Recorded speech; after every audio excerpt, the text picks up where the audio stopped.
Myself Jeetram Sharma, Associate Professor, Government National College Sirsa. Dear students, today we are discussing the Independent Regulatory Commission. Introduction. Independent regulatory agencies are federal agencies created by an act of Congress that are independent of executive departments, though they are considered part of executive branch. These agencies are meant to impose and enforce regulations free of political influence. Some examples of such agencies in the United States of America are: number 1, the Interstate Commerce and Trade Commission. दूसरा है the Federal Trade Commission set up in 1914, and third one is National Scientific Commission. यानी जो स्वतंत्र नियामक आयोग है वो अमेरिकी शासन प्रणाली की विश्व को एक महत्वपूर्ण देन है। स्वतंत्र नियामक आयोग अमेरिकन संविधान की विशेषता है। जब 20वीं सदी के बाद प्रारंभिक दशकों में औद्योगिकरण के विकास के परिणाम के कारण राज्य के कार्यों में वृद्धि होने लगी, तो राज्य के कार्यों में वृद्धि होने से कार्यपालिका की शक्तियां बढ़ने लगी। क्योंकि अमेरिका में शक्तियों के पृथकीकरण के सिद्धांत को अपनाया गया है, अर्थात कार्यपालिका, विधानपालिका और न्यायपालिका में शक्ति प्राप्त करने के विषय पर तनाव चलता रहता है। इसलिए विधानपालिका नहीं चाहती थी कि कार्यपालिका की शक्तियों में वृद्धि हो। इसीलिए कांग्रेस ने इसका हल निकालते हुए स्वतंत्र नियामक आयोगों की स्थापना की। और क्योंकि ये अमेरिकन एडमिनिस्ट्रेशन की विशेषता है, तो कई सारे अमेरिका में स्वतंत्र नियामक आयोगों की स्थापना की गई, जिसमें ये पहला interstate commerce and trade commission यानी अंतर्राज्यीय व्यापार और वाणिज्य आयोग जो 1887 में स्थापित किया गया, और नेक्स्ट था संघीय व्यापार आयोग जो 1914 में, और फिर है नेशनल साइंटिफिक कमीशन 1938 यानी राष्ट्रीय विज्ञान आयोग की स्थापना की गई। आगे हम डिस्कस करेंगे कि ये जो स्वतंत्र नियामक आयोग है इनके विकास के क्या कारण है।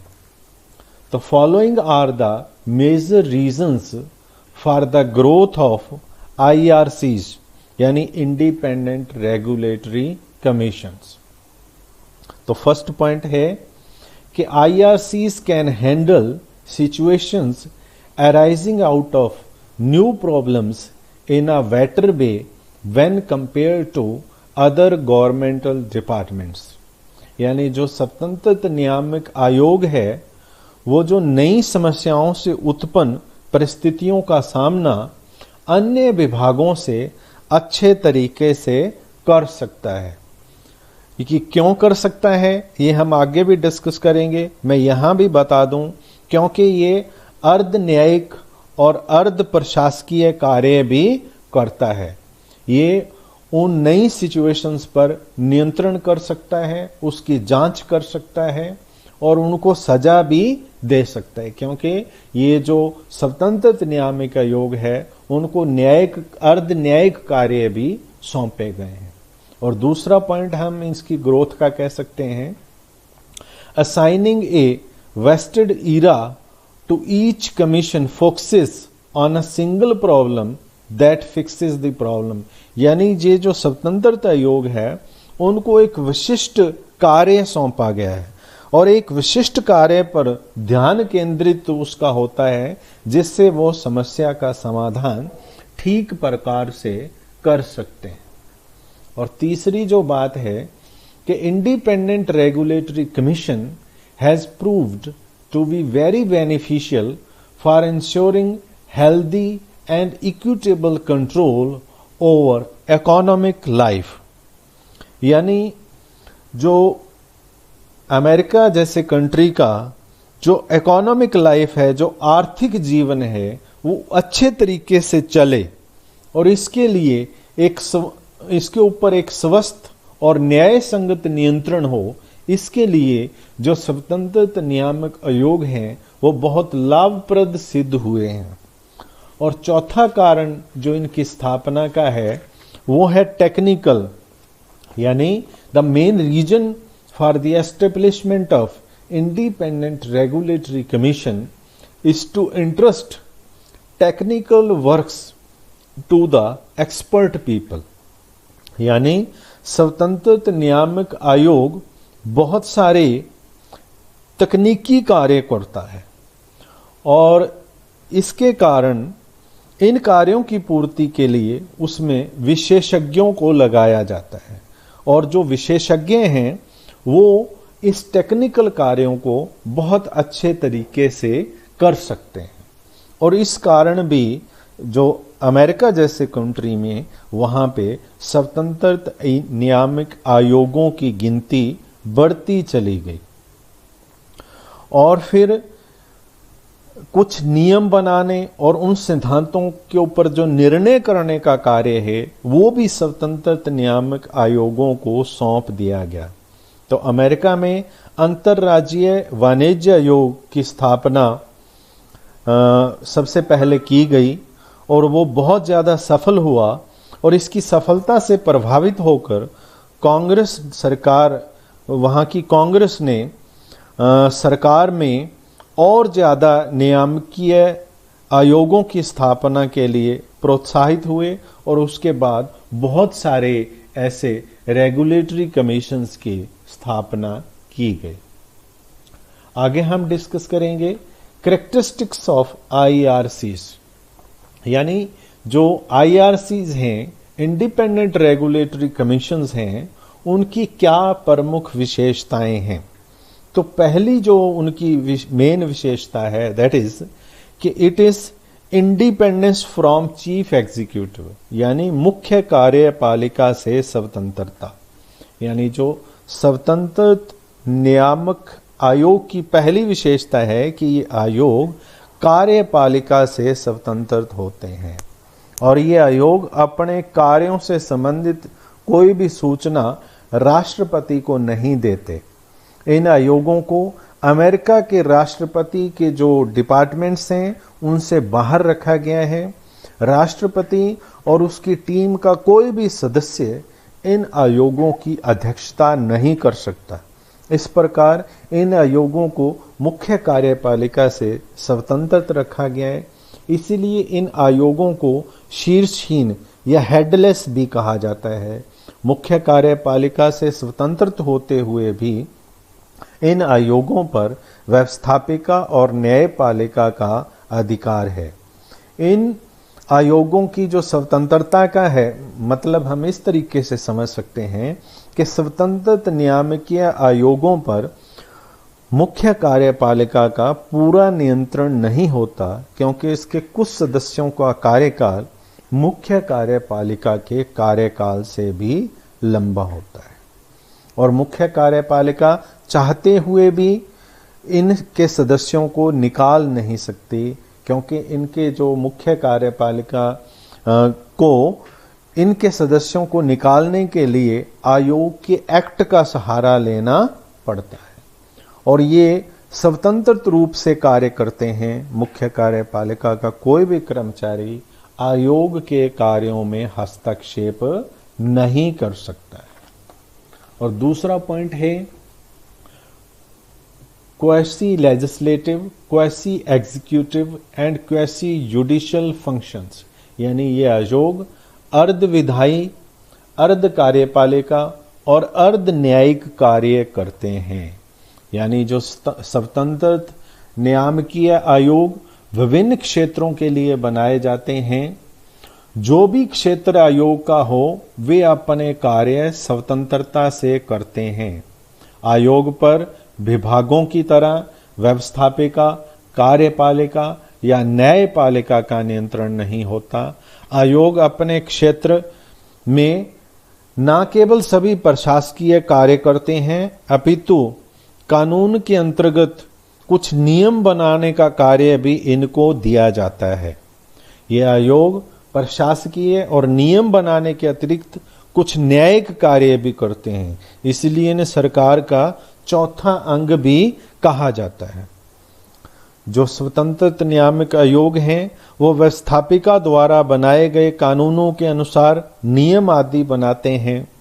उदाहरण के लिए जैसे रेल या सड़क यातायात के लिए न्याय संगत नियम बनाना, ठीक दरें निश्चित करने का कार्य इन आयोगों द्वारा किया जाता है।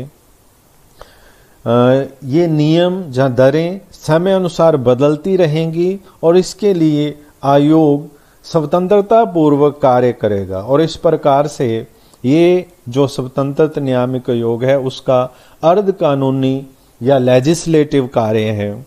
और दूसरा है कि कार्यपालिक कार्य, यानी बहुत सारे जो चीजें हैं उनका लाइसेंस देने और उन नियमों को लागू करने का कार्य भी इन आयोगों द्वारा किया जाता है और इस तरह से ये अर्ध कार्यपालिक कार्य करते हैं।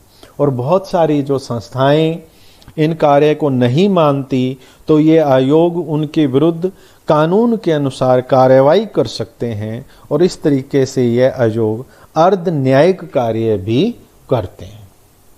और तीसरा जो पॉइंट है वो है हेल्पिंग सिस्टम ऑफ कांग्रेस, यानी कांग्रेस की सहायक व्यवस्था। कांग्रेस से हमारा मतलब है वहाँ जो अमेरिका में पाई जाने वाली संसद या विधानसभा, विधानपालिका को हम कांग्रेस यहाँ हम कहते हैं। स्वतंत्र नियामक आयोग की स्थापना का मूल उद्देश्य कार्यपालिका की जो निरंकुशता है, डेस्पोटिज्म है, उसके ऊपर प्रतिबंध लगाना है।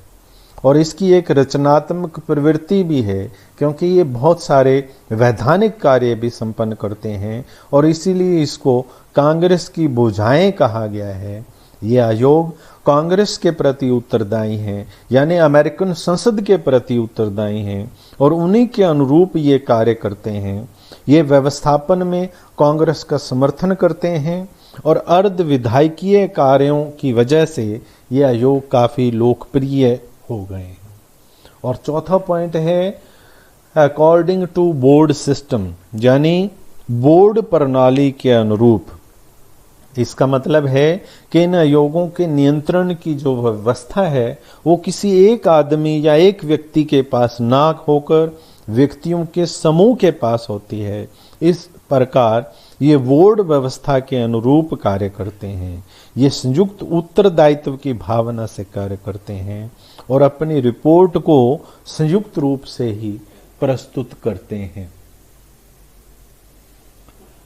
आगे है procedure of IRCs। Following is the procedure to complete the work of IRCs, यानी स्वतंत्र नियामक आयोगों की जो कार्यविधि है वो क्या है, यानी स्वतंत्र नियामक आयोग किस तरीके से कार्य करते हैं। पहला, जैसे मैं पीछे स्लाइड में भी आपको बताया कि ये पहले अर्ध विधायी कार्य करते हैं, यानी ये नियम बनाने का कार्य भी करते हैं। ये जो कार्य है ये आयोग का अर्ध विधायी कार्य है। और दूसरा इसका प्रोसीजर रहता है बाय एडमिनिस्ट्रेटिव एक्शन, यानी प्रशासकीय क्रिया। यहाँ पर वो नियमों को लागू करने का कार्य करते हैं और ये जो कार्य इन आयोगों का कार्य है ये अर्ध कार्यपालिका कार्य है। और थर्ड जो कार्य है वो है केस टू केस डिसीजन, यानी झगड़ों में निर्णय करना। यह जो कार्य है ये आयोग का अर्ध न्यायिक कार्य है, यानी कानून व नियमों का उल्लंघन करने वालों को ये जो स्वतंत्र नियामकीय आयोग है वो दंड भी दे सकते हैं। और अब नेक्स्ट स्लाइड में हम डिस्कस करेंगे कि सम IRCs इन इंडिया, यानी भारत में भी बहुत सारे जो है स्वतंत्र नियामक आयोग बनाए गए हैं, जो हमारे प्रधानमंत्री या हमारे जो भी मंत्रिमंडल है उनकी सत्ता से बाहर रह करके कार्य करते हैं, और इनका कार्य भी अर्ध प्रशासकीय, अर्ध न्यायिक और अर्ध विधायी कार्य हैं। तो हमारी इस लिस्ट में पहला नंबर है आरबीआई यानी रिजर्व बैंक ऑफ इंडिया, जो हमारे मॉनेटरी सिस्टम को रेगुलेट करता है, जो हमारे बैंकिंग को लाइसेंस प्राप्त करना और बैंकिंग प्रणाली के ऊपर पूरा नियंत्रण करता है। और दूसरी हमारी एजेंसी है TRAI, TRAI यानी telecom regulatory authority of India. जैसा नाम से ही हमें पता चलता है, ये जितने भी टेलीफोन कंपनियां इंडिया के अंदर हैं उस पर ट्राई का नियंत्रण होता है। जैसे उनकी दरों एक निश्चित रेट के ऊपर वो अपना जो चार्जेस है वो ना बढ़ा पाएं, और जो कॉल करने की अच्छी क्वालिटी दें, और इस प्रकार के बहुत से कार्य ट्राई कर रही है जो टेलीकॉम कंपनियों को नियंत्रित कर रही है। और तीसरा है BCCI यानी board of control of cricket in India.